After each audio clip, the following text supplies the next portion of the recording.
সিরাত কাকে বলে? নবী আলাইহিস সালাতু ওয়াস সালামের জন্ম থেকে নিয়ে মৃত্যু পর্যন্ত নবীর চরিত্রকে, নবীর জিন্দেগিকে তিন ভাগে ভাগ করে আলোচনা করা হয়। একটা অংশ হলো মিলাদুন নবী, নবী পাকের জন্ম কিভাবে হলো। কথা কি বুঝতেছেন? একটু বুঝার জন্য অনুরোধ করতেছি। নবী আলাইহিস সালামের জন্ম কিভাবে হলো। আর একটা হলো আখলাকুন নবী, নবী পাকের চরিত্র কেমন ছিল। এই আখলাক দুই প্রকার। আখলাকের এক অংশের নাম আখলাক, আর এক অংশের নাম সিরাত। জন্মসূত্রে কাহারো থেকে কোনো শিক্ষা প্রশিক্ষণ ছাড়া, লেখাপড়া করা ছাড়া, কোনো বই পুস্তক থেকে শিক্ষা ছাড়া প্রত্যেকটা ব্যক্তি বা প্রত্যেকটা প্রাণীর একটা জন্মসূত্রে জাতিগত স্বভাব থাকে। বুঝেন নাই? এর নাম হলো আখলাক। এর নাম কি? আখলাক। কুকুরের আখলাক গেউ গেউ করা। ওরে যতই চুপ করে থাকতে বলেন, ও আর একটা কুত্র দেখলি গেউ না করে পারবে? ওরে তোর গলায় তাবিজ দিলেও ঠেকবে না, ঠিক না? এটা স্বভাব। জন্মসূত্রে যে স্বভাবটা পায়। মুরগির বাচ্চা ডিম ইত্তে বেরোইয়া তার খাতি হবে দুধ না খুদ? 2 মাস দুধ খায় না? কি খায়? খুদ খায়। ওরে খুদ খা শিয়ে দেয় কিনা? ওর মা শিয়ে দেয়। পোল্ট্রি মুরগির বাচ্চার মার নাম কি? ওকে কিনা শিয়ে দেয়। ওরাও খায়, এ বাচ্চাও খায়, ও বাচ্চা খায়। পোল্ট্রির বাচ্চার মার খবর নাই, সেও তো খায়, আর বলছে সে বেশি খায়। দেশি মুরগি ওরা বেশি খায় না। এই খাওয়াটা কে শিখাই দেয়? এটা আখলাকে শিখাই দেয়, ঠিক না? ছাগলের বাচ্চা মায়ের দুধ খাওয়ার সময় চুনচুন করে চাটলি হয়ে যায়, কিন্তু খালি চাটে না, মাথায় দিয়ে গুঁতো দেয়। এই গুঁতো দিয়া কোন স্কুলিতে শিখছে? কোন কেজি কিন্ডারগার্টেনতে শিখাইছে? এর প্রথম দিনই ধাক্কা মারে। এই ধাক্কাটা তার আখলাক। ধাক্কাটা কি? আখলাক, এটা স্বভাব। আর মানুষের বাচ্চা দুধ পান করে, মায়ের এক স্তনের দুধ পান করে, আর এক স্তনের বুটাটা হাত দিয়ে নাড়াচাড়া করে। ওই বাচ্চায় যেমন মায়ের স্তনে মুখ দিয়ে ধাক্কা দিলে দুধ পানায়, এই মানুষের বাচ্চা মায়ের এক স্তন থেকে দুধ খায়, আর এক স্তনের বুটায় হাত দিলে ওই স্তনটা দুধে ভরে যায়। এটাও খোদাই কুদরতি প্রশিক্ষণ। এর নাম হলো আখলাক। আরেকটা হলো সিরাত। সিরাত হলো যার যে যোগ্যতা নিয়ে জন্ম নিক না কেন, যেদিকের বই পুস্তক, যেদিকের লেখাপড়া শিখবে, সেই দিকের একটা চরিত্র আলাদা আছে, সেই চরিত্রে চরিত্রবান হওয়া। যেমন ইংরেজি যত বেশি পড়ে, ইংরেজি যে যত বেশি পড়ে, তাদের ইংরেজদের প্রতি মহাব্বত তত বেশি হয়। কথা কন? ইংরেজদের কালচারের প্রতি মহাব্বত তত বেশি হয়। ইংরেজি যে যত বেশি পড়ে, কুরআন হাদিসের প্রতি তার মহাব্বত তত কমে। খেয়াল করেন। ইংরেজি যে যত বেশি পড়ে, ইংরেজদের সবকিছু তার ভিতরে বেশি ভালো লাগে, সেইটা তাদের আমল আখলাক চাল চলন তার ভিতরে আপনায় নেয়। আর কুরআন হাদিসের মহাব্বত কমে, উলামায়ে কেরামের মহাব্বত কমে, নবী রাসূলের মহাব্বত কমে। ইংরেজির একটা প্রভাব আছে, ইংরেজি ভাষারই স্বভাব এইটা, ধর্ম বিদ্বেষী, ইসলাম বিদ্বেষী করে ফেলে। আর কোরআন হাদিসের স্বভাব কি? কোরআন হাদিসের স্বভাব হলো, একে আল্লাহ তাআলা যে উদ্দেশ্যে নাজিল করেছে, সেই উদ্দেশ্যটাই হলো অমানুষকে মানুষ বানানো। কথা বলেন, অমানুষকে মানুষ বানানো, বেঈমানকে ইমানদার বানানো, অন্ধকার থেকে আলোর দিকে আনা, মন্দের থেকে ভালোর দিকে আনা, কাফেরকে মুত্তাহিদ বানানো, মুশরিককে মুত্তাহিদ বানানো, জাহান্নামীকে জান্নাতি বানানো, অমানুষকে মানুষ বানানো, মানবতার প্রশিক্ষণ দেওয়ার জন্য একমাত্র দুইটা সাবজেক্ট, একটার নাম কুরআনে কারীম, আর একটার নাম হাদিসে নববী সাল্লাল্লাহু আলাইহি ওয়াসাল্লাম। কথা বলুন। বড় বড় অফিসার ঘুষ খায় কি খায় না? ঘুষ কে পছন্দ করেন? এর মধ্যে খাবেন বা দেবেন, খাইতে সুযোগ পালি সে কখনো স্বীকারও করবে না, অপছন্দও করবে না, যার খাওয়ার সুযোগ আছে। আমরা যারা ঘুষ দিয়ে কাজ করা লাগে, ঘুষ দিতে কিরম লাগে? ভালো ঠায় না মন্দ ঠায়? মন্দ ঠেকে না? তো ঘুষের কাজটা কি ভালো না মন্দ? সুদ ভালো না মন্দ? জেনা ভালো না মন্দ? মদ গাঁজা ভালো না মন্দ? চুরি ডাকাতি ভালো না মন্দ? একটু বলেন না। বন্ধ এ মন্দ শব্দ বলতেছেন, এতে আপনি নেকি পেয়ে যাচ্ছেন, কারণ একটা মশলার আলোচনা হচ্ছে। পরের আইল ঠেলা ভালো না মন্দ? গাঁজা বা ফেন্সিডিল হিরোইন খাওয়া, জায়গা বন্ধ করিয়া, রাস্তা বন্ধ করিয়া, বিল্ডিং উঠাইয়া ফাঁসের বাড়িয়া লাগে জ্বালা কষ্ট দিয়া, ভালো না মন্দ? এই সমস্ত মন্দের মোকাবেলা কোরআন হাদিসে আছে না নাই? আছে না? মানুষের সাথে হাসি মুখে কথা বলা মন্দ না ভালো? কথার শুরুতে সালাম দিয়ে মিষ্টি ভাবে মুস্কি হাসি দেওয়া মন্দ না ভালো? সৎসততার সাথে লেনদেন করা মন্দ না ভালো? চুরি ডাকাতি থেকে বিরত থাকা মন্দ না ভালো? জেনা বাদ দিয়ে বিবাহ করে নিজের স্ত্রীকে নিয়ে বৈবাহিক জীবন যাপন করে সন্তান জন্ম দেওয়া মন্দ না ভালো? এই সবগুলো কোরআন হাদিসে পরামর্শ দেয় কি দেয় না?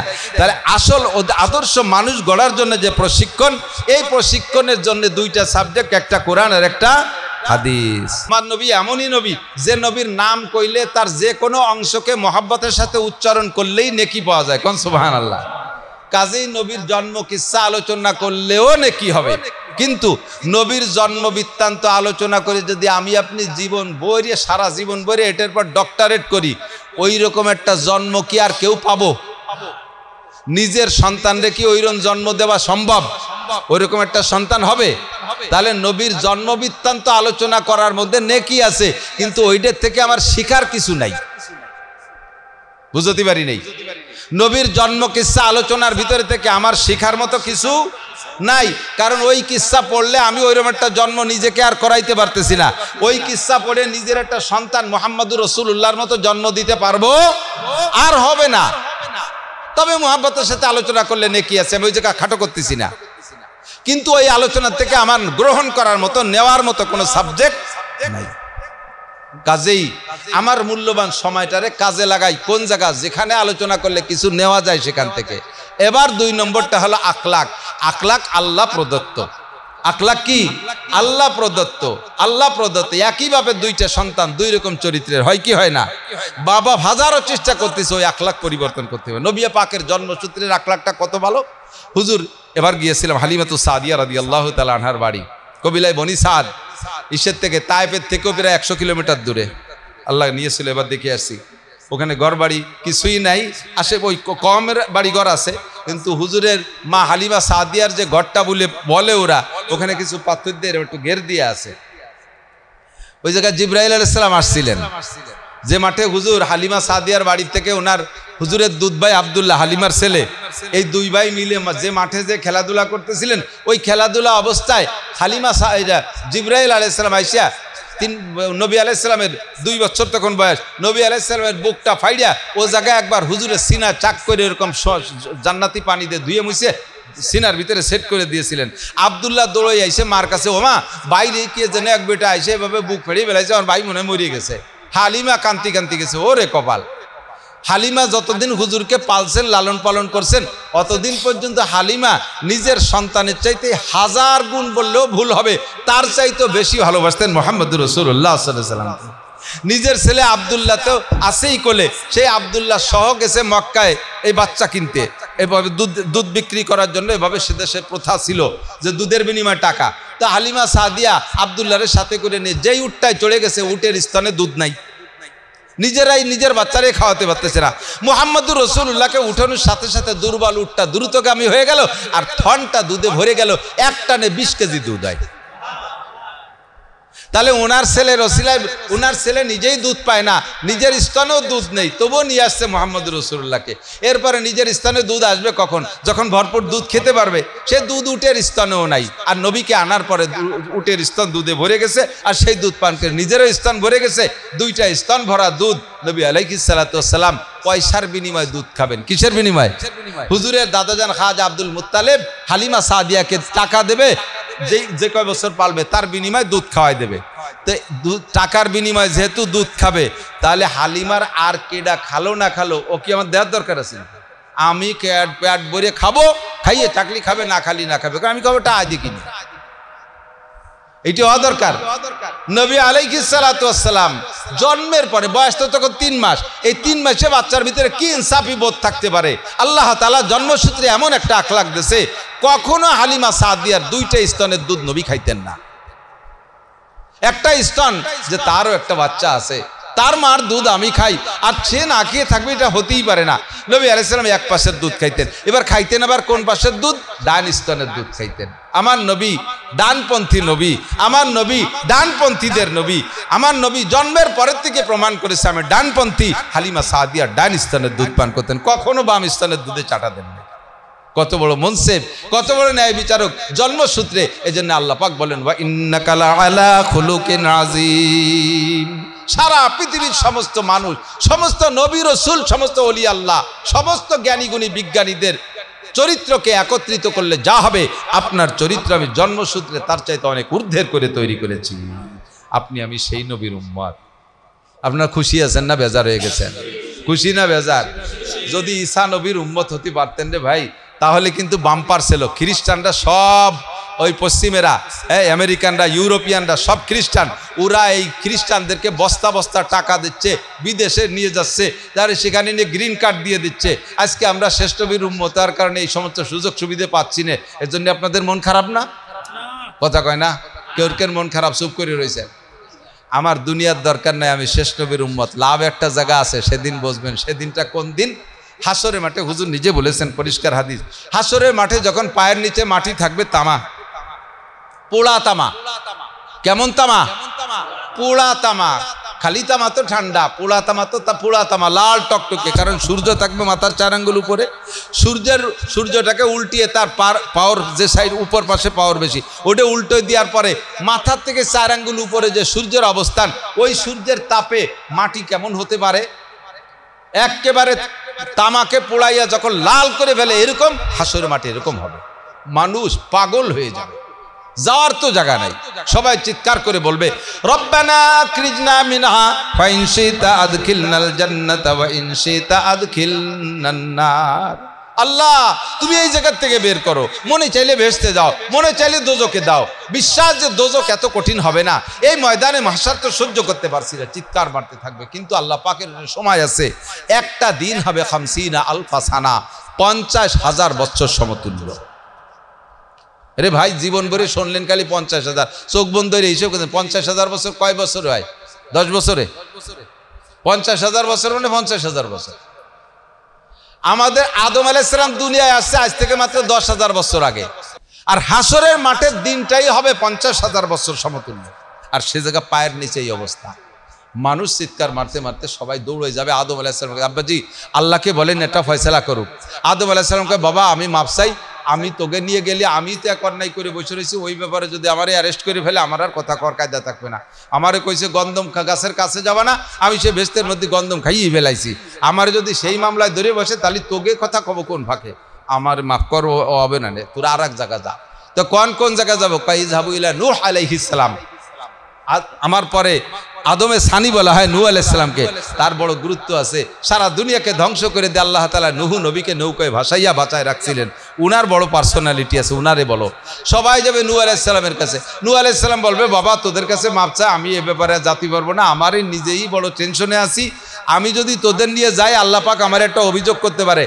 নৌকায় যেদিন বাচ্চাদেরকে উঠানোর হুকুম হলো আমার পরিবারকে, সেদিন কেনানকে আমি উঠার জন্য পিড়ে করছিলাম, ওইটি আমার অন্যায় হয়ে গেছে। আল্লাহ আমারে সেদিনই দমক দিয়ে রাখছে। হয়তো আল্লাহ আপাতত ধরতেছে না, কিন্তু তোকে নিয়ে যখন যাবো সেই কথা মনে উঠলি পারে আমার ওই মামলায় ধরে বসতে পারে। আমারে মাফ কর, আর কের কাছে যা। কোন জায়গায় যাবো? যে আল্লাহর একজন প্রিয় বান্দা। কেউ কে আল্লাহ তাআলা খলিল বলে নাই, একজন মানুষকে আল্লাহ খলিল বলছেন। খলিল মানে ক্লোজ ফ্রেন্ড। ইব্রাহিম খলিলুল্লাহ, ইযহাবু ইলা ইব্রাহিম, তোমরা সবাই ইব্রাহিমের কাছে যাও। সবাই ইব্রাহিম আলাইহিস সালামের কাছে যাবে। আব্বাজি, আপনি তো আমাদের জাতির পিতা। ইব্রাহিম আলাইহিস সালাম কি মুসলিম জাতির পিতা। আঞ্চলিক জাতির পিতা ভিন্ন থাকতে পারে, কিন্তু সারা পৃথিবীর জাতির পিতা কয়জন? একজন, ইব্রাহিম আলাইহিস সালাম। তো সবাই ইব্রাহিম আলাইহিস সালামের কাছে গেলে ইব্রাহিম আলাইহিস সালাম বলবে, লাস্তু লাহা, আমি এ ব্যাপারে পারফেক্ট না, আমি এ ব্যাপারে আল্লাহর সামনে যাওয়ার জন্য পারফেক্ট না। কেন, সমস্যা কি? কয় যে আমি কাযাবতু সালাসা কাযিবাতিন, 3টে মিথ্যে কথা কইছি দুনিয়ায় থাকতে, মাত্র 3টে। আমরা কয়টা কইছি জিন্দেগিতে মিথ্যে কথা? আপনার তো কেউ কন্ট্রোল নেই। সত্যি কথা কয়টা কইছি তাই গুনিয়ে দেওয়া যেতে পারে, মিথ্যে কথা গুনিয়ে করার কায়দা অত আশঙ্কা। সত্যি কথা 2-4টে হতে পারে। ইব্রাহিম আলাইহিস সালাম কয় সারা জীবনে 3টে মিথ্যে কথা কইছে। আসলে সে 3টে মিথ্যে না, অধিক লম্বা কিস্সা বলতে যাব না। তো ওই 3 মিথ্যে যদি আল্লাহ তাআলা মিথ্যে বলেই ধরে নেয়, তাহলে সর্বনাশ। তোমাদের ব্যাপারে আর আমি কিছু করতে পারবো না।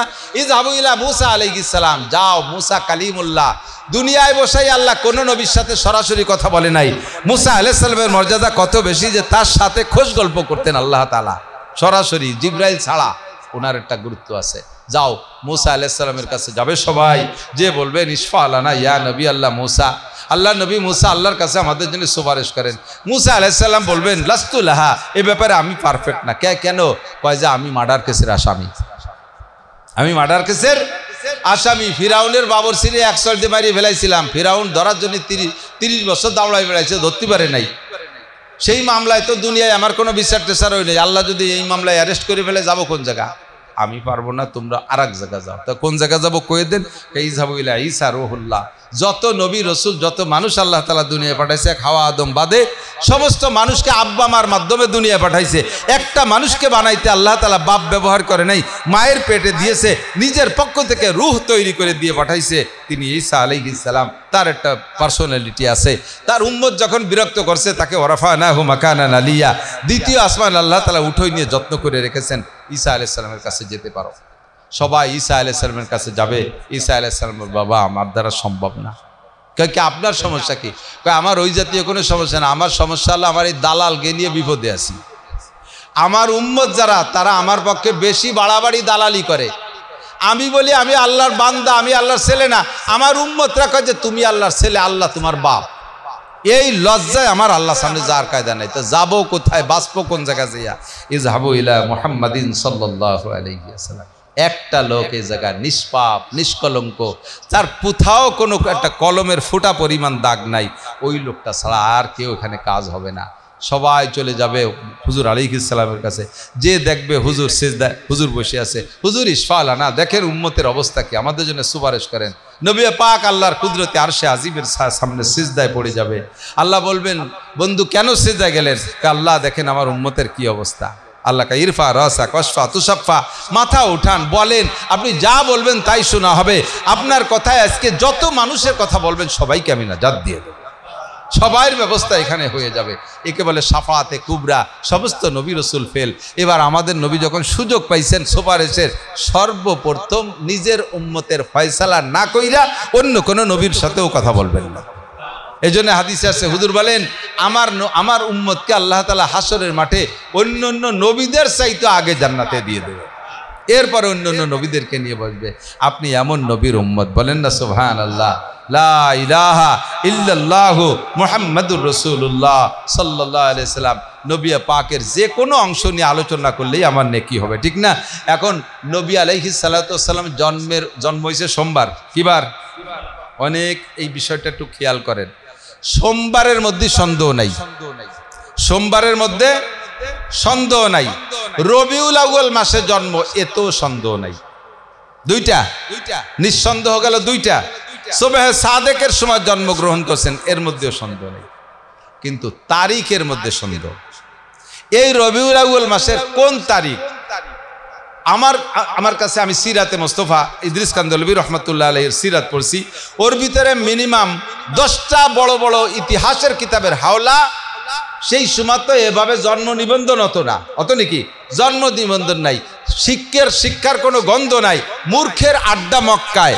আর এত বড় মূর্খ যে কাবা ঘরের মধ্যে 360টা মূর্তি রেখে পূজা করে, বংশের ভিতরে লেখাপড়া কেউ জানে না। এই ছেলেটা যে পরবর্তীতে বিশ্বনবী হবে, এই বলে তো কের জানা নাই যে তার জন্ম তারিখ, টাইম সব লিখে রাখবে। এমনি সুদর্শন হয়েছে, পছন্দ হয়েছে, মোহাব্বত করছে, সেই তালে তালে কিছুটা খেয়াল রাখে। তো নবী পাক সাল্লাল্লাহু আলাইহি সাল্লামের জন্ম তারিখ কি, এইটা তার বাপ দাদা, বাপ তো ছিল না, দাদা চাচারা এটা হিসাব রাখে নাই। পরবর্তীতে যখন নবী হয়েছে, তখন তার পিছনে ব্যাকগ্রাউন্ড খোঁজা শুরু করছে।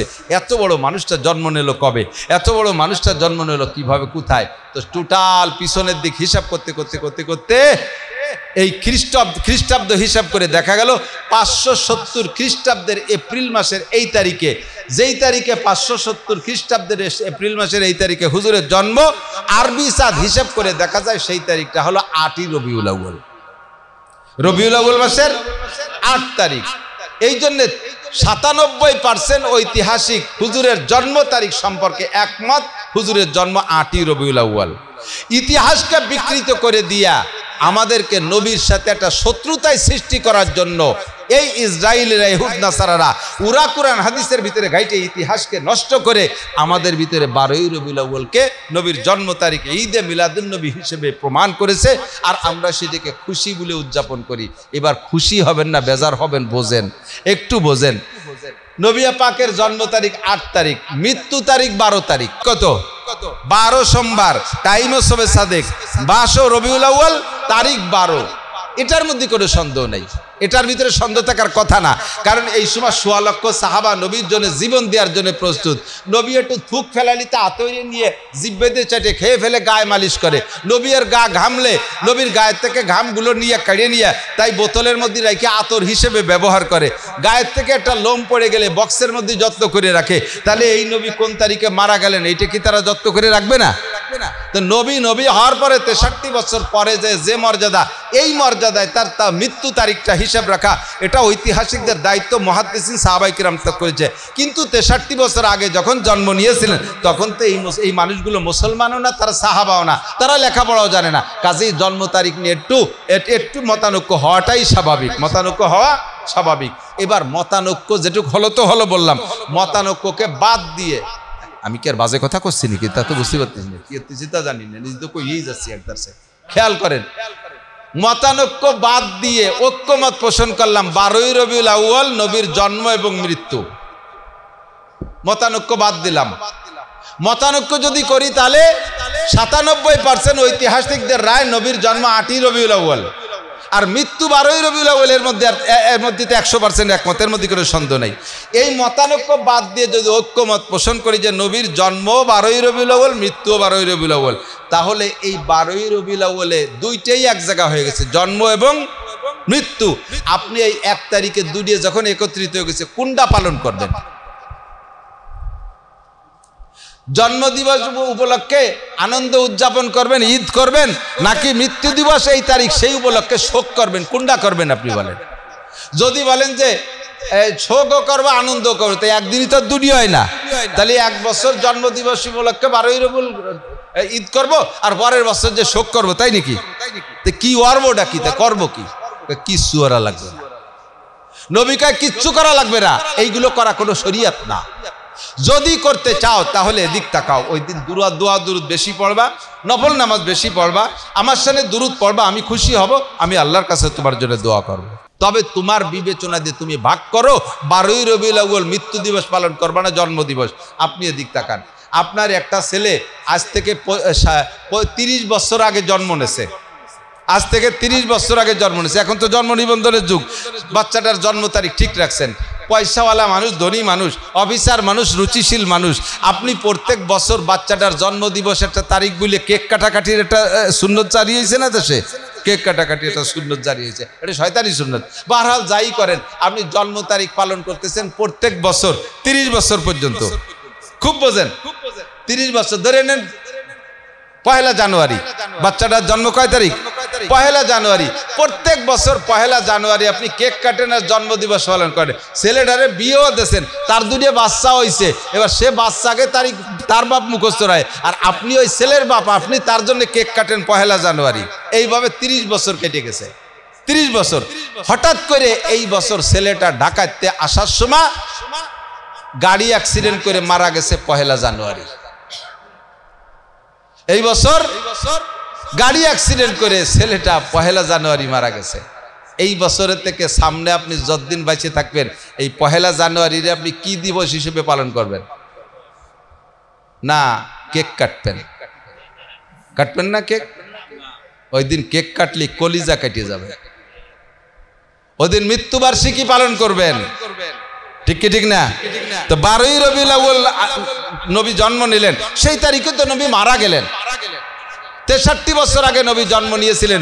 এই ৬৩ বছর আমি ঈদে মিলাদুন নবী করলে করতে পারি, কিন্তু ৬৩ বছরের মাথায় নবী ওই তারিখে মারা গেলেন।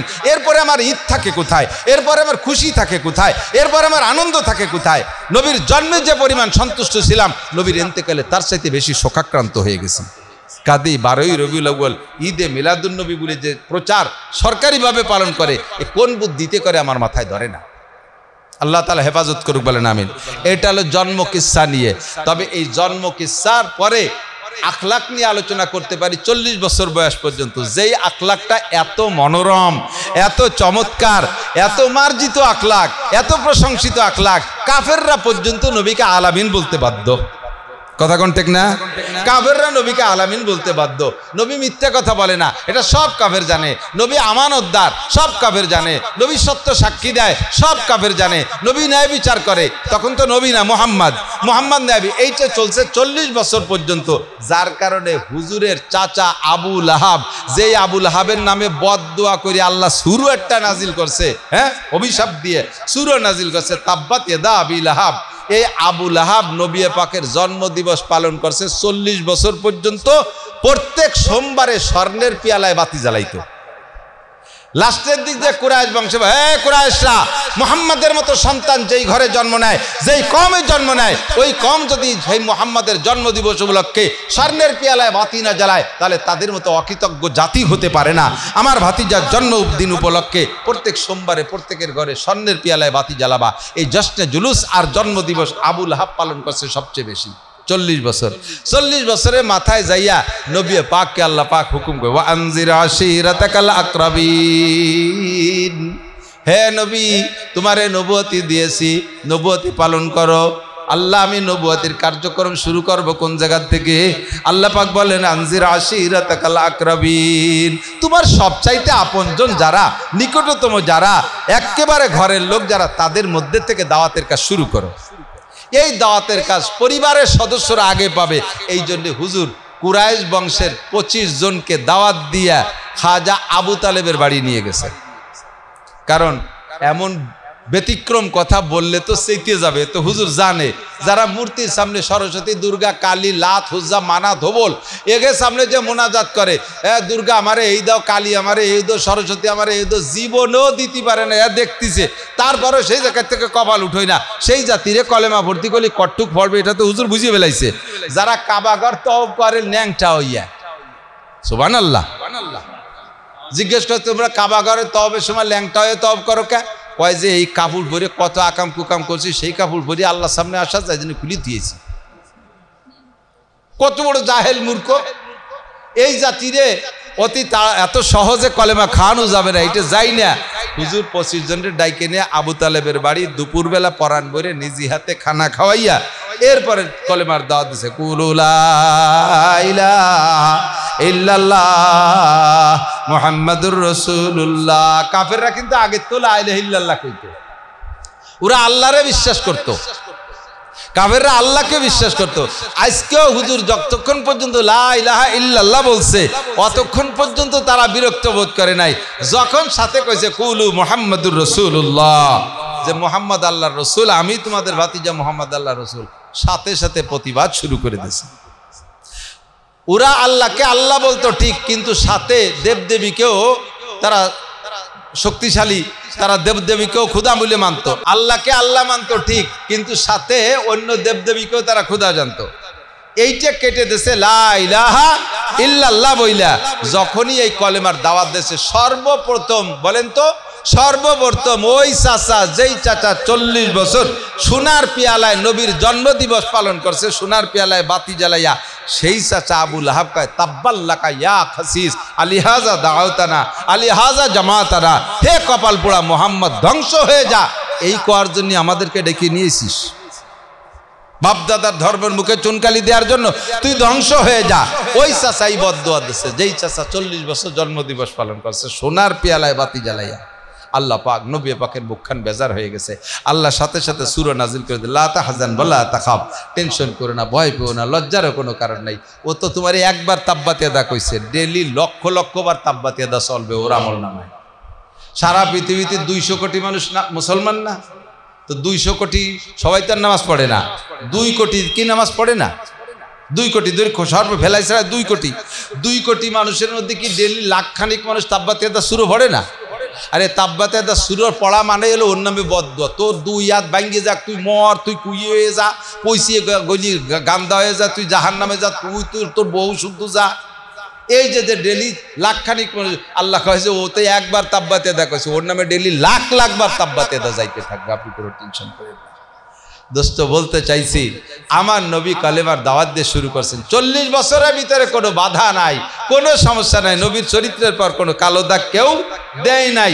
40 বছরের পরেতে শুরু হয়েছিল যুদ্ধ বিগ্রহ।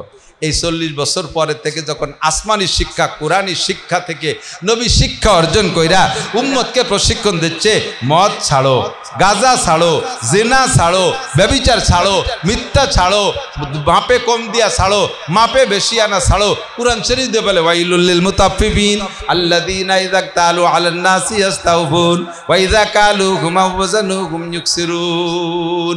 ওই জাতির জন্য ধ্বংস অনিবার্য, তাদের জন্য ওয়াইল দোজক যারা ব্যবসা বাণিজ্যের সময় মেপে আনার সময় বেশি আনে আর মেপে দেওয়ার সময় কম দেয়। এই কথার দ্বারা এই মাপে কম বেশ করার থেকে বাধা দিছে কোরআনে। জিনা করো না, ব্যভিচার করো না, পরের হক মারে খাইও না, হারাম করা হয়েছে হুররিমাত আলাইকুমুল খামরু ওয়াল মাইসির, তোমাদের জন্য মদ গাঁজা, তোমাদের জন্য জুয়া, এগুলো হারাম করা হয়েছে। যত অশ্লীলতা, সমস্ত অশ্লীলতা থেকে ফিরাইয়া আলাদা একটা উত্তম চরিত্র গঠনের প্রশিক্ষণ। নবী তো খারাপ চরিত্র ছিল না, নবী তো এমনিতেই চরিত্রবান। এরপরে আবার কোরআন থেকে আলাদা একটা নতুন চরিত্র নবী অর্জন করেছেন, আর এই চরিত্র উম্মতকে চরিত্রবান করার চেষ্টা করেছেন। পরিভাষায়, হাদিসের পরিভাষায়, সিরাতে আরবির পরিভাষায় এই স্বভাব 40 বছরের পরে থেকে লেখাপড়ার মাধ্যমে যে আখলাকটা হুজুর অর্জন করেছেন, এর নাম হলো সিরাতুন নবী। এখন বলেন, জন্ম মিলাদুন নবী থেকে আমার শিখার কিছু নাই, আর আখলাকুন নবী যেটা জন্ম থেকে 40 বছর বয়স পর্যন্ত, এটা আসমানি শিক্ষার চরিত্র না, এটা জন্মসূত্রের শিক্ষা। ওর থেকে আমি কিছু নিলে নিতে পারি, না নিলে না নিতে পারি। ওই জিন্দেগির কিছু আমার নেওয়া জরুরি না। আমার তাহলে নিতে হবে কোন জিন্দেগি? 40-এর পরে যে 63 বছর সিরাত যেটা, সেইটা নিতে হবে, ঠিক কি না? আমাকে অর্জন করতে হবে কি? সিরাতুন নবী। এই সিরাতুন নবী কতটুক বলতে গেলে কি বলা লাগবে জানেন? সিদ্দিকা আয়েশা রাদিয়াল্লাহু তাআলা আনহার কাছে হযরত ওমর রাদিয়াল্লাহু তাআলা জিজ্ঞেস করছে, ওমা আয়েশা কাইফা কানা খুলুকু রাসূলুল্লাহ সাল্লাল্লাহু আলাইহি ওয়াসাল্লাম। এমনি পরিভাষায় আখলাক কয়ে সিরাত, সিরাত বলে আখলাক দুইটাই ব্যবহার চলে। তো বলছে, ওমা আয়েশা নবী পাকের সিরাত, আখলাক, স্বভাব চরিত্র কেমন ছিল কওদিমা? তা আয়েশা বলতেছে, ইয়া আমিরাল মুমিনিন আলা তাকরাউল কুরআন, খলিফাতুল মুসলিমিন, আপনি কোরআন শরীফ পড়েন না? বলে, হ্যাঁ কোরআন শরীফ তো পড়ি, কোরআন শরীফের জায়গায় পড়ি। তোমার কাছে জানতে চাইছি নবীর চরিত্র কেমন ছিল, আমার কোরআন দেখায় দাও কে? তো সিদ্দিকা আয়েশা বলেন, কানা খুলুকুহুল কুরআন, নবী পাক সাল্লাল্লাহু আলাইহি ওয়াসাল্লামের চরিত্র 30 পারা কোরআন শরীফ সমপরিমাণ। 30 পারা কোরআনও যা, নবীর গোটা জিন্দেগিও তাই। কোরআনে যা বলেছে একটা নুক্তাও নবীর আমলের থেকে ছাড়ে নাই। লিখিত কোরআন, ফিজিক্যাল কোরআন, আর মুহাম্মদুর রাসূলুল্লাহ প্র্যাকটিক্যাল কোরআন। কাজী নবীর সিরাত যদি বলতে হয় তাহলে 30 পারা কোরআন শরীফ বিসমিল্লাহ কই আলহামদুলিল্লাহ তে শুরু করে নিয়ে নাস পর্যন্ত ধারাবাহিক তাফসীর যদি যেদিন কমপ্লিট করতে পারবো, সেই দিন বুঝবেন যে নবী পাকের পূর্ণ সিরাত চরিত্র সম্পর্কে আলোচনাটা শেষ হলো। আর এটা আমার মতো খুদিয়া মাসির দ্বারা সম্ভব না, আপনাদের মতো ব্যস্ত মানুষের দ্বারা 30 পারা কোরআন শরীফের তাফসীর এক জায়গায় বসে শোনা ধৈর্য কুলাবেনে সম্ভব না। মাথায় মাথায় দুই একটা নবী পাকের সিরাতের থেকে একটা হলো হুজুর আমাদেরকে শিক্ষা দিয়েছেন আফসুস সালাম। মদিনায় যাওয়ার পরে, এটা হযরত আব্দুল্লাহ ইবনে সালাম রাদিয়াল্লাহু তাআলা আনহু ইহুদিদের বড় আলেম ছিলেন। হুজুর মদিনায় যাওয়ার পরে ইসলাম গ্রহণ করেছেন। তো মদিনায় যাইয়া হযরত আবু আইয়ুব আনসারীর বাড়ি হুজুর সর্বপ্রথম বসছেন। ওই জায়গা যাইয়া সর্বপ্রথম যেই ওয়াজটা করছে হুজুর, হযরত আব্দুল্লাহ ইবনে সালাম রাদিয়াল্লাহু তাআলা আনহু, উনি এই হাদিসটা বর্ণনা করে বলেন, হুজুর মদিনায় আইসা যখন বসছে আবু আইয়ুব আনসারীর বাড়ি, আমি আগের থেকে খবর পাইছি যে মোহাম্মদ নবী, কিন্তু আমি তো ইহুদিদের বড় আলেম, আমারে এরা পুজো পাঠ করে, কত সম্মান করে, কত কিছু খাতি দেয়, এই জন্য টাকা পয়সা দেয়, আমি আর মোহাম্মদ সাল্লাল্লাহু আলাইহি ওয়াসাল্লামের কাছে যাই না। কিন্তু আমি তাওরাত পড়ে আমি জানি যে মোহাম্মদ নামে যিনি নবী হবে, উনি 13 বছর মক্কায় থাকবে, লাস্টের 10 বছর মদিনায় থাকবে। সত্যি যদি ইনি সেই মোহাম্মদ হয়, তাহলে অবশ্যই 13 বছরের পরে মক্কায় থাকতে পারবে না, মদিনায় আসবেই। আর মদিনায় যদি আসে তাহলে বুঝবো যে এই যে সেই মোহাম্মদ, তখন নির্দ্বিধায় কলেমা পড়ে নেব। তারপরে আমি 3টে প্রশ্ন করব, যদি 3 প্রশ্নের জবাব দিতে পারে তাহলে বুঝবো যে সত্য নবী। এই 3টে প্রশ্ন নিয়ে যাইয়া আবু আইয়ুব আনসারীর বাড়ি যাই আমি বসছি, সবাই তো বসা, সাহাবা বসা, আমিও বসছি।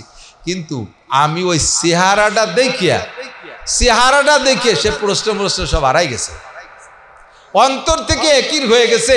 এই চেহারাওয়ালা মানুষটা কখনো ধোঁকাবাজ হইতে পারে না। কথা কন ঠিক না? চেহারা দেখলে বোঝা যায় না? গাঁজাখোরকে চেহারা দেখলে বোঝা যায় না? ইয়াবাখোরকে দেখলে বোঝা যায় না? রাত্রি গাঁজাখোরকে দেখছেন নাকি আমি জানি না, আমি তো ঘুরি রাতবার মাহফিলিতে আসার সময় দেই 3-4 জনের থইল দৈরি আটে, এর কুটি কুটি জাহি দেয়, মানে পড়িয়ে যাওয়ার বাড়িতে গরু সাজরানোর মতো সাজরাই আটে, একটা যারা ধরি রাখতে পারে। ওকে চেহারা দেখলে বোঝা যায় গাঁজাখোর, ইয়াবাখোর ফেন্সিডিল দেখলি, চোরকে চোখ দেখলি টের পা যায়, গরু টিবরি মারে। ডাকাত দিয়ে চোখ দেখলি টের পাওয়া যায়, বড় বড় গুড়া গুড়া চোখ। সিটার বাটপারকে দেখলি টের পাওয়া যায়, জিনাখোরকে দেখলি টের পাওয়া যায়। তাহলে এই চেহারার মানুষটা কোনোদিনও সিটার বাটপার ধোঁকাবাজ মিথ্যাবাদী হইতে পারে না। আব্দুল্লাহ ইবনে সালাম সত্যায়িত করেন। তারপরে সে তিনটে প্রশ্ন করেছিলেন, হুজুর জবাবও দিয়েছেন। ওই সময় হুজুর সর্বপ্রথম যে বয়ানটা করেছিলেন সেই বয়ানটা হুজুরের আব্দুল্লাহ ইবনে সালাম নকল করে। এক নম্বর হলো আফসুস সালাম, আফসুস সালাম, বেশি বেশি সালাম দাও। সালাম কি? সালাম মানে দোয়া না? সালাম কি? আসসালামু আলাইকুম ওয়া রাহমাতুল্লাহি ওয়া বারাকাতুহু, আল্লাহর পক্ষ থেকে শান্তি, রহমত, বরকত আপনার উপরে হোক। কত ফাইন কথা না? এই ভাষায় সম্বোধন করা, এই ভাষায় সাক্ষাৎ করার এই একমাত্র ইসলামের ভিতরে ছাড়া অন্য কোন ধর্মে কি এরকম কোন ভাষা আছে? হিন্দুরা কয় নমস্কার। এই নমস্কারের কি মানে? নমস্কার একটা শিরকি ভাষা, বেঈমানি ভাষা। কি আছে ওর ভিতরে? কিচ্ছু নেই। জেনারেল যারা আছে, জেনারেল শিক্ষিত বা তাদের ডিপার্টমেন্টাল সম্মানের সিস্টেম কি? আর সাথে মাটি দিয়ে পায়ে একটা লাথি দিতে হবে। তার মানে আদ্যে এক সর আর পাও দিয়ে এক লাথি, এক সর এক লাথি, এইটা বলে সম্মানের প্রতীক। ইসলামের ভিতরে কত সুন্দর। আসসালামু আলাইকুম ওয়া রাহমাতুল্লাহ, সালামটা শুদ্ধ করে দেবেন। শর্ট কোনো সালাম নয়। সুকুম সালাম দেয়, সুমুকুম, সাইকুম, সাইকুম স্যার, ছয়কুম স্যার, কয়তে ছয়কুম স্যার। শুনেন, পুলিশরা বেশিরভাগ পুলিশরা তাড়াতাড়ি বড় বড় স্যারের কাছে ফোন দেয়। আমি তো বহু শুনি, ছয়কুম স্যার, ছয়কুম স্যার। এই ছয়কুম স্যারের কোনো তর্জমা নাই। আসসালামু আসসালাম আলাইকুম, তার মানে তোমার উপরে মরণ আসুক। কন্যা নাউজুবিল্লাহ। পরিষ্কার বলেন, আসসালামু আলাইকুম ওয়া রাহমাতুল্লাহি ওয়া বারাকাতুহু। আব্বা ছেলেকে দেবেন সালাম, লজ্জায় আমরা বাপরা ছেলেদেরকে সালাম দিতে চাই না। আব্বা ওই আবার ছেলেরে সালাম দেবো, ছেলে তো ওরে গিন্না, আব্বারে সালাম দেয় কি রে? গিন্নায় মরে যায়। রাস্তার বেটাকে পাইকারি সালাম দিয়ে আসতেছে, রাস্তার বেটাকে দোয়া দিয়ে আসতেছে সালাম দিয়ে। বাপরে দোয়া দিতে গুনাহ হয় না? মারে আবার সালাম দেয় কি রে? বউরে সালাম দেয়। এত সুন্দর দোয়া যদি বাড়ির মধ্যে না দিতে, ভতের বেটাকে দেবো কে? রাস্তার বেটাকে ধমাধম সালাম দিয়ে দোয়া দিয়ে আসতেছি, বাড়ির মধ্যে কোনো সালাম নাই, বাড়ির মধ্যে একে অপরের দোয়া নাই। যার কারণে শান্তির দোয়া না থাকার কারণে স্বামী স্ত্রী সম্পর্ক ভালো না, বাপ বেটা সম্পর্ক ভালো না, কেউ কত দোয়া দেয় না। সম্পর্ক সব রাস্তার চার দোকানের বেটাকের সাথে, কলেজের সিমড়িকের সাথে, তাকে যাকে সালাম দেয় তাকে সাথে মিলি। এখানে তো সালাম কালামও নাই, দোয়া বরকত নেই, ঠিক না? তাহলে বাড়ি সালামের প্রচলন দেয়। হুজুরকে আফসুস সালাম, বেশি বেশি সালাম। ওয়ালিনুল কালাম, আর কথা তোমরা কর্কশ ভাষায় কথা বলবা না। মাদানী জিন্দেগি। হাজি সাহেব কেউ আছেন? হাজি যারা আছেন, হজ উমরায় গেছেন, তারা সাক্ষী দিতে পারবেন। মদিনাওয়ালাদের মদিনায় কোনো শোরগোল নাই, সেই থেকে এখনো নাই। আল্লাহ পাক বলেছে, লা তারফু আসওয়াতাকুম ফাওকা সাওতিন নবী, নবীর সামনে কেউ জোরে কথা বলবে না। আর নবী, আমাদের নবী কবরে জিন্দা, কাজেই উপরে জোরে কথা বলে নবী কবরে শুনবে, এই ভয়তে মদিনাওয়ালারা আইজও জোরে কথা কয় না। কন্যা সুবহানাল্লাহ। আর বাইরের থেকেও যারা যায় মদিনায়, কেউ শোরগোল করে না। মক্কায় চিল্লাপাল্লা আছে, মক্কায় বহুত হুজুম, মক্কায় খুব ভিড়। আল্লাহু আকবার। আলিনুল কালাম, কথা মিষ্টি ভাষায় কথা বলো। একটাই কথা, একই কথা, সুরের পার্থক্যে কিন্তু তার অ্যাকশন রিয়েকশনেরও পার্থক্য হয়ে যায়, ঠিক না? সুরের পার্থক্য। একজনের জিজ্ঞেস, এ শালা কোথায় ছিলি, দেহিনে তোরে কতদিন? আরে শালা আমি আইছি 3 মাস বাড়ি, তোরে দেহিনে খালি। এই দুইজন শুরু আছে শালা কইয়া, আবার গলা জড়াই দিয়ে চুমো খা খাইয়ে দুইজন মিষ্টির দোকানে যাই অলকের হইতে পেট ভরে খালো, শুরু আছে শালা কইয়া। আর আটের মধ্যে এ শালা, এই চোখ পাক্কায় বলি, হাতে দামা থাকলে কপাল বক্তে মারি দেবে না? একই শালা শব্দ, সুরির পার্থক্যে তর্জমা পাল্টি, ঠিক না? আপনার ভাষাটা নরম হোক, শক্ত কথা, মারাত্মক শক্ত কথা বলবেন, একটু মিষ্টি ভাষায় বলবেন, দেখবেন যে কোনো প্রতিক্রিয়া নাই। এই বক্তারা বিভিন্ন স্টেজে যাইয়া, ফেসবুকে তো দেখি আসতেছে ওয়াজের সিজন, কত কিলে কিলি দেখবেন যে বক্তাকে সাথে লাগিয়ে গেছেনি তাকে। আল্লাহর ফজলে আমার সাথে জীবনেও লাগেনি, কিন্তু কম কই তাও না, কম কই তাও না। নারী অপারেশন করে বের করে দে, হাসতে হাসতে দেবরে গাই, যেখানে যে লাগবে রে মা, ওই যে জায়গা যে লাগে লাগবে, কিন্তু হাসির ভিতর দিয়ে অপারেশন করে ফেললিও নাড়ি বের করে ফেললে কথা। হুজুর এইটাই বলছেন আলীনুল কালাম, এটা হলো হিকমত, উদু ইলা সাবিলি রাব্বিকা বিল হিকমা, মানুষকে কৌশল করে দিনের দিকে ডাকো, এটা শিখে দিয়েছে হুজুর আলীনুল কালাম। এমনি আমরা ভাষাটা নরম করি, প্রত্যেকেই ভাষাটা নরম করি, কর্কশ ভাষা ছেড়ে দিই। আর কি ওয়াতিমুত তাআম, ক্ষুধার্তকে খানা খাও, ক্ষুধার্তকে। মক্কা থেকে যারা মদিনায় গেছে, আরে ভাই যারা নাচ গেছে, দুই একজন যদি হাজী সাহেব থাকেন তাহলে আমার একটু কথা বলতে সহজ হয়। হাজী সাহেব থাকলে জানেন, মক্কায় বাবে আব্দুল কি মিসফালাত থেকে কাবাঘরের দিকে উঠতে শুরুতেই বাম পাশের যে বিল্ডিং, বিল্ডিং গলি রাস্তা কয়েকটা আছে, ডাইন পাশে হলো হিলটন টাওয়ার, সবচেয়ে বড় যেটা জমজম টাওয়ার, জমজম টাওয়ার। এই জমজমের বাম পাশে হিলটন, এই হিলটনটা হলো হযরত আবু বকর রাদিয়াল্লাহু আনহুর বাড়ি। আমাদের বাংলাদেশি বিঘার 1 বিঘে হবে মিনিমাম, এই পুরো 1 বিঘে জায়গার উপরে হযরত আবু বকরের বাড়ি, 40 তলা। এত বড় বিল্ডিং মক্কার এই জায়গা, যে জায়গা এখন 1 বিঘে জায়গা জমি কিনতে 1 বিঘে স্বর্ণ লাগে, 1 বিঘে জমি কিনতে 10, 20, 50 হাজার টাকা হয় না, 1 বিঘে স্বর্ণ লাগে, এমন দামি জায়গা হযরত আবু বকরের বাড়ি। এই সব ফেলাই থুইয়া মদিনায় গেছে, কিচ্ছু নাই, খাবারও নাই, কিচ্ছু নাই, পরনের কাপড় ছাড়ার কিচ্ছু নাই। যে কয় টাকা আনতে নিয়ে গেছিল তার রাস্তায় জাতি জাতি শেষ হয়ে গেছে। এইভাবে হযরত উসমানের ব্যবসা মক্কায়ও ছিল বড়, মদিনায় যাওয়ার পরে আল্লাহ তাআলা পরে করে দিয়েছেন। মাঝে একটা টাইম হযরত উসমানও হাত শূন্য, কিছু নেই। হুজুর বলেন আতিমুত তাআম, এরা মক্কা থেকে মদিনায় আসছে, এরা কিন্তু ওইভাবে হতে ফেলে নিয়ে মানুষ না, এরা ওইরকম অভাবী ভিক্ষুক না, এখন বেকায়দায় পড়ে গেছে। কাজেই তোমরা এই সমস্ত মানুষদেরকে খানা খাও যাদের খানার ব্যবস্থা নাই। আপনাদের এই মাদ্রাসায়, আপনাদের এই মাদ্রাসা, এরা মাদ্রাসা না মাদ্রাসা, আবাসিক আছে নাকি? আবাসিক ছাত্র আছে, অনেক ছেলে পেলে আছে আলহামদুলিল্লাহ, ভালো বাপের ছেলে, ভালো বাপের ছেলে, বাপে মাসে 10, 20, 50 হাজার টাকা খরচ করতে পারে ছেলেটিকে, কিন্তু সে তো বাপের বাড়ি সেখানে আছে বলে, এই জায়গা তো আছে আপনাদের এখানে, তার ব্যক্তিগত তো কোনো সম্পদ নাই। আপনি সে ধনী মানুষের ছেলে হলেও আপনার যে কোনো দান অনুদান হুজুররা কায়দা করে তারা খাওয়াইতে পারে, আপনি তারা মেহমানদারি করবেন। আমাদের কাছে এখন সে মুহাজির সাহাবা আসবে না, আমাদের কাছে মুহাজির তালবে আলিম আসবে। হুজুর বলেন আতিমুত তাআম, একে অপরকে খানা খাও, এমনিও খানা খাও। আপনারা যে সমস্ত খানার অ্যারেঞ্জ করবেন, অনেক সময় মানুষ মারা গেলে তার উপলক্ষে খানা খাওয়ান, এটা যদিও ওইভাবে 7 দিন 10 দিন 20 দিন 40 দিন করে নির্ধারিত তারিখে খাওয়ানো জায়েজ নাই। যে কোনো সময় মানুষকে খানা খাওয়াইলে নেকি হয়, ওর জন্য কোনো দোয়া মোনাজাত হবে না, শুধু খানা খাওয়ানোর নেকিটা আমার আব্বা পাইয়ে যাক, একটুক নিয়ত করলে হয়ে যাবে।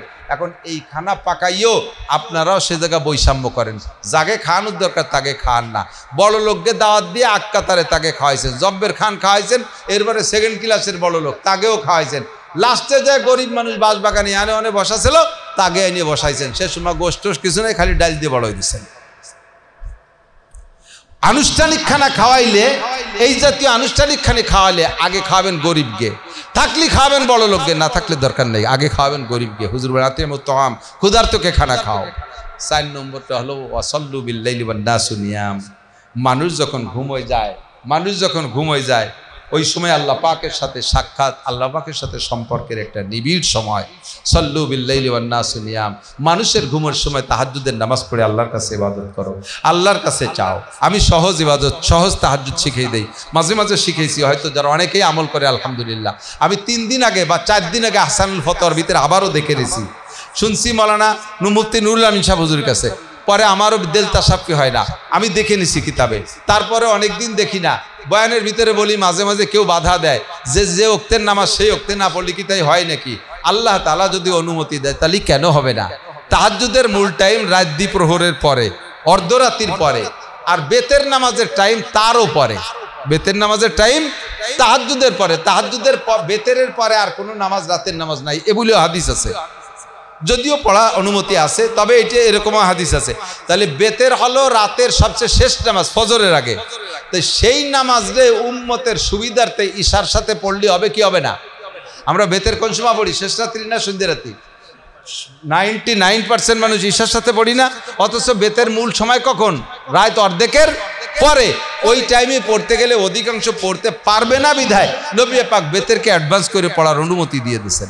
তাহলে বেতের ওয়াজিব নামাজ তারে যদি তার ওক্ত থেকে সরাই এনে আগে পড়া জায়েজ হয়, তাহলে তাহাজ্জুদ নফল নামাজ তারও আগে পড়া জায়েজ হতে পারে কিনা?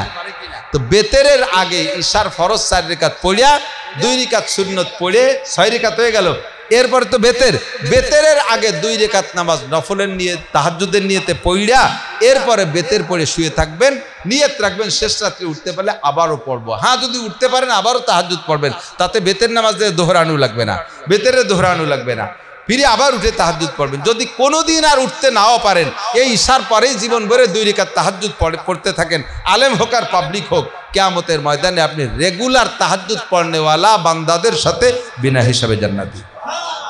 ইউরিদুল্লাহু বিকুমুল ইউসরা ওয়ালা ইউরিদু বিকুমুল উসর। আল্লাহ পাক সহজ পথ অবলম্বন করেছেন। আমাদের কোনো কাজ লা ইকরাহা ফিদ্দিন, ধর্মের মধ্যে কোনো জবরদস্তি নাই। আল্লাহ ইকাল্লিফুল্লাহু নাফসান ইল্লা উসাহা, শক্তির বাহিরে কোনো হুকুম আল্লাহ চাপাইয়া দেয় নাই। কথা বলেন, শক্তির বাহিরে চাপাইছে? নামাজ পড়া কি আমার শক্তির ভিতরে না বাহিরে? একটু বলেন না। রোজা রাখা শক্তির ভিতরে না বাহিরে? হজ করা ভিতরে না বাহিরে? সব ভিতরে আছে না। জাকাত দেওয়া শক্তির ভিতরে, কারণ জাকাত তো সব টাকা চাই নেই, 40 টাকায় 1 টাকা, 39 টাকা তোমার কাছে থাকতেছে, আমারে দিবা মোটে 1 টাকা, এটা তো তার শক্তির ভিতরে। সব ইবাদত শক্তির ভিতরে। আল্লাহ তাআলা আমাদের ঈমান ও আমলের ভুলচুক সংশোধন করে সহি আমল করার তৌফিক দান করুন। এই ঈদে মিলাদুন নবী যে তারিখে করে, এই তারিখটা আমাদের আর ঈদ নাই, এইটা আমাদের হবে মামাতুন নবী সাল্লাল্লাহু আলাইহি সাল্লাম, এইটা হবে শোকে নবী সাল্লাল্লাহু আলাইহি সাল্লাম। হুজুর আলাইহিস সালাতু ওয়াস সালামের ইন্তেকালের দিন উপলক্ষে শোক পালনের দিন, বেশির বেশি শোক পালনের দিন। তবে ওই উপলক্ষে কোনো আনুষ্ঠানিকতা জায়েজ নাই, ওই উপলক্ষে মাহফিল করা জায়েজ নাই, ওই উপলক্ষে কোনো ড্যাক ফেক পাকাপাকি না। সেদিন হবে বেশি বেশি দুরূদ শরীফ।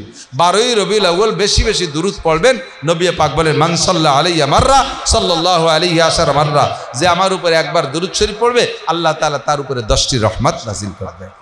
মান সাল্লা আলাইয়া উবলিগতুহু, মান সাল্লা আলাইয়া ইনদা কবরি উবলিগতু সামিতুহু, যদি কেউ আবার কবরের কাছে এসে সালাম দেয় আমি নিজে শুনি, আর সালামের উত্তর আমি দিয়ে দেই, তুমি না শুনলিও আমি উত্তর দিয়ে দেই। ওমান সাল্লা আলাইয়া নায়ান উবলিগতুহু, যদি কেউ দূর থেকে আমার পর দুরূদ ও সালাম পড়ে ফেরেশতার মাধ্যমে আল্লাহ তাআলা আমার কবরে পৌঁছাইয়া দেয়। তোমরা দুরূদ পড়লে আমার কাছে চলে আসে। কাজেই মাসটা নবী পাকের জন্ম মৃত্যুর মাস, আনন্দেরও মাস, শোকেরও মাস। শোক আনন্দ বিজড়িত মাসে আমরা দীর্ঘক্ষণ 1.5 ঘন্টার বেশি হয়ে যাচ্ছে প্রায়, এতক্ষণ পর্যন্ত যা কিছু শুনছি বুঝছি, এর থেকে সহি কথাগুলো আমাদেরকে আল্লাহ তাআলা আমল করার তৌফিক দান করে বলে আমিন। আল্লাহ তাআলা গলত কথার থেকে আমাদেরকে বেঁচে থাকা, গলত আমল থেকে বেঁচে থাকার তৌফিক দান করে বলে আমিন। এই অনুষ্ঠান এরা মাসিকভাবে করে, মাসিক নাকি মাসিকভাবে করে, এর নাম দিয়েছে ইসলাহি মজলিস। যেহেতু সিরাত আজকে জড়াই গেছে বিধায় আমার কথাটা সিরাতের দিক চলে গেছে। আমি ইসলাহে ঈমান আর ইসলাহে আমল সংক্রান্ত তেমন কিছু বলতে পারি না আজকে। তবে একটা ভুল সংশোধন তো হয়েছে নাকি বলেন? একটা ভুল সংশোধন হয়েছে না? যুক্তি এবং দলিলের সাথে মিশছে কিনা? তাহলে মিশে থাকে, সেটা মোটামুটি যাও একটা হলো। বাকি প্রত্যেক মাসে যদি অনুষ্ঠানটা করতে হয়, এটা তো সরকারি কোনো বাজেট বরাদ্দের জন্য থাকে না। আপনারা ভালো কথা শুনবেন একজন ভালো আলেমের থেকে, তার জন্য আপনারা যদি একটু এর সাথী হয়ে যান, একটু একটু সহযোগিতা করেন, 10 মিলে করি কাজ, হারিয়ে জিতি না হিলাজ। আল্লাহ পাকও বলেছেন তাআওয়ানু আলাল বিররি ওয়াত তাকওয়া। কত টাকা কত জায়গায় নষ্ট করেন, আল্লাহ কয় না ওই জায়গা না, তাআওয়ানু আলাল বিররি ওয়াত তাকওয়া। যে কাজটা বের নেকির কাজ, পরহেজগারির কাজ, যেখানে তাকওয়া প্রশিক্ষণ হয়, এই জায়গা কিছু পয়সা করে দাও, এই জায়গায় একটু সাহায্য করো।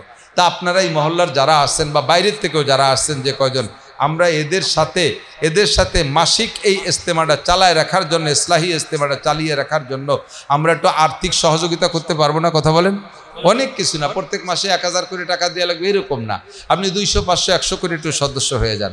এরকম করে সদস্য হইলে এদের সাথী হয়ে যাবেন। আল্লাহর রহমতে কিয়ামতের ময়দানে যদি বলে এই ইসলাহি মজলিসের সদস্য যারা, তাদেরকে আমি মাফ করে দিলাম, আল্লাহ তাআলা এই ক্ষমার সাথে আমাকে আল্লাহ তাআলা ক্ষমা করে দিতে পারে। তাহলে আমরা কি যারা আগে সদস্য আছেন তারাও সদস্যরা এখানে টাকা দিয়ে দেবেন, আর যারা আগে ছিলেন না আপনারা কি এই মজলিসের সদস্য হতে পারবেন ইনশাআল্লাহ? একটু নামটা লেখাই দেন তো, কে কে সদস্য হতে রাজি আছেন? আমি এখানে থাকবো ইনশাআল্লাহ। আমি এই মজলিসের, ইসলাহি মজলিসের সদস্য, আজীবন সদস্য হয়ে থাকবো। আছেন কেউ? একটু বলেন, নামটা লিখে নিক, ইনশাআল্লাহ আপনাকে সদস্য হিসেবে গ্রহণ করা হবে। হতে পারে এই সদস্যরা বদরি সদস্যদের সাথে আল্লাহ তাআলা তাদেরকে জান্নাতি করে দিতে পারে। 100, 200, 500 টাকা কোনো ঘটনা না, লম্বা টাকাও চাইতেছে না এরা। সামান্য কিছু পয়সা দেবেন, সহযোগিতা করবেন। তাআওয়ানু আলাল বিররি ওয়াত তাকওয়া, এটা সদকায়ে জারিয়ার মতো নেকি হবে। আছেন কেউ? একজন বলবেন, যারা আগে নাম লেখান নাই, যারা বিগত সদস্য আছেন তারা তো, আপনারা এরকম সদস্য যারা হতে চান তারা হুজুরের খাতায় একটু সদস্য নামটা লেখাই দেন। আর যদি এই মুহূর্তে নগদে বিসমিল্লাহ কইয়া পকেটে হাত দেন, যার কাছে যা কিছু আছে যতটুকু দিয়ে পারেন সহযোগিতা করতে, 100 200 500 10 20 50 একটু মহব্বতের সাথে যদি দেন।